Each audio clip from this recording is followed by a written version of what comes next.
ang taga Mindanao, si Manny Pacquiao ng Bukidnon. Ang mga Marcos, bilyon-bilyon, trilyon-trilyon ang korupsyon. Tapos ibubuto natin. Talagang ang talino natin. Di ba?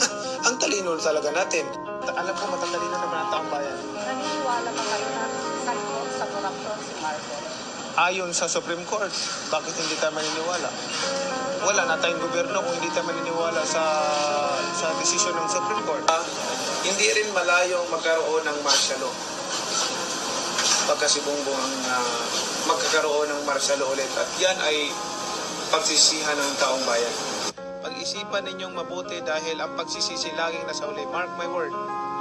Kung gusto nyong magkaroon tayo ng martial law ulit, then iboto nyo siya.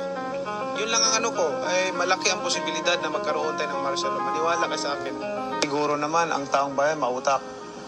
Kasi pag ibinuto mo pa yung hindi nagbabayad ng tax, hindi ko na alam talaga kung saan ang gagaling yung talino natin.